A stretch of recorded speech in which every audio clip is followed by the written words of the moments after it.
ಎಲ್ರಿಗೂ ನಮಸ್ಕಾರ. ನಾನಿವತ್ತು ತುಂಬಾ ಸಿಂಪಲ್ಲಾಗಿ ಮೊಟ್ಟೆ ಬಿರಿಯಾನಿ ಹೇಗೆ ಮಾಡ್ಕೊಳ್ಳೋದು ಅಂತ ತೋರಿಸ್ತಾ ಇದ್ದೀನಿ.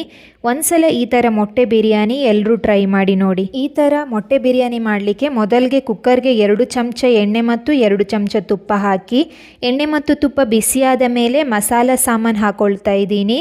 ಹಾಗೆ 2 ಕಟ್ ಮಾಡ್ಕೊಂಡಿರೋ ಈರುಳ್ಳಿ ಹಾಕಿ, ಈರುಳ್ಳಿ ಲೈಟ್ ಗೋಲ್ಡನ್ ಕಲರ್ ಆಗೋ ತನಕ ಫ್ರೈ ಮಾಡ್ಕೊಳ್ತಾ ಇದ್ದೀನಿ. ನಂತರ ಅದಕ್ಕೆ 1 ಟೇಬಲ್ ಸ್ಪೂನ್ ಆಗುವಷ್ಟು ಶುಂಠಿ ಬೆಳ್ಳುಳ್ಳಿ ಪೇಸ್ಟ್ ಹಾಕಿ ಚೆನ್ನಾಗಿ ಫ್ರೈ ಮಾಡ್ಕೊಳ್ಳಿ. ಇದು ಹಸಿ ಸ್ಮೆಲ್ ಹೋಗೋ ತನಕ ಚೆನ್ನಾಗಿ ಫ್ರೈ ಮಾಡ್ಕೊಳ್ಳಿ. ನಂತರ ಅದಕ್ಕೆ 1 ಕಟ್ ಮಾಡ್ಕೊಂಡಿರೋ ಟೊಮೆಟೊ ಹಾಕಿ ಚೆನ್ನಾಗಿ ಮಿಕ್ಸ್ ಮಾಡ್ಕೊಳ್ಳಿ.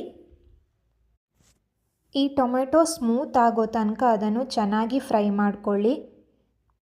ನಂತರ ಅದಕ್ಕೆ 1 ಟೇಬಲ್ ಸ್ಪೂನ್ ಆಗುವಷ್ಟು ಉಪ್ಪು, 1 ಟೇಬಲ್ ಸ್ಪೂನ್ ಆಗುವಷ್ಟು ಖಾರ ಪುಡಿ ಹಾಗೂ 1 ಟೇಬಲ್ ಸ್ಪೂನ್ ಆಗುವಷ್ಟು ಕೊತ್ತಂಬರಿ ಪುಡಿ ಮತ್ತು 1 ಟೇಬಲ್ ಸ್ಪೂನ್ ಆಗುವಷ್ಟು ಬಿರಿಯಾನಿ ಪೌಡರನ್ನು ಹಾಕಿ ಚೆನ್ನಾಗಿ ಮಿಕ್ಸ್ ಮಾಡ್ಕೊಳ್ಳಿ. ನಂತರ ಅದಕ್ಕೆ ಸ್ವಲ್ಪ ಪುದೀನ ಸೊಪ್ಪು, 2 ಚಮಚ ಆಗುವಷ್ಟು ಮೊಸರು, 2 ಮೆಣಸಿನ್ಕಾಯನ್ನು ಹಾಕಿ ಚೆನ್ನಾಗಿ ಫ್ರೈ ಮಾಡಿಕೊಳ್ಬೇಕು. 3-4 ನಿಮಿಷಗಳ ಕಾಲ ಚೆನ್ನಾಗಿ ಫ್ರೈ ಮಾಡಿಕೊಂಡಾದಮೇಲೆ ಅದಕ್ಕೆ ಸ್ವಲ್ಪ ಕೊತ್ತಂಬರಿ ಸೊಪ್ಪು ಹಾಗೂ ತೊಳೆದಿಟ್ಕೊಂಡಿರುವ ಅಕ್ಕಿಯನ್ನು ಹಾಕಿ ಚೆನ್ನಾಗಿ ಮತ್ತೆ ಮಿಕ್ಸ್ ಮಾಡಬೇಕು. ನಾನು 1.5 ಕಪ್ ಆಗುವಷ್ಟು ಅಕ್ಕಿ ತೊಗೊಂಡಿದ್ದೀನಿ. ಅದಕ್ಕೆ 3 ಕಪ್ ಆಗುವಷ್ಟು ನೀರು ಹಾಕ್ಕೊಳ್ತಾ ಇದ್ದೀನಿ. ನಂತರ ಅದನ್ನು 2 ನಿಮಿಷಗಳ ಕಾಲ ಚೆನ್ನಾಗಿ ಕುದಿಸಿ ಆದಮೇಲೆ ಕೊನೆಯದಾಗಿ ಮೊಟ್ಟೆಯನ್ನು ಹಾಕಬೇಕು. ನಂತರ ಕುಕ್ಕರ್ನಲ್ಲಿ 3 ವಿಸಿಲ್ ಹಾಕ್ಕೊಳ್ಬೇಕು.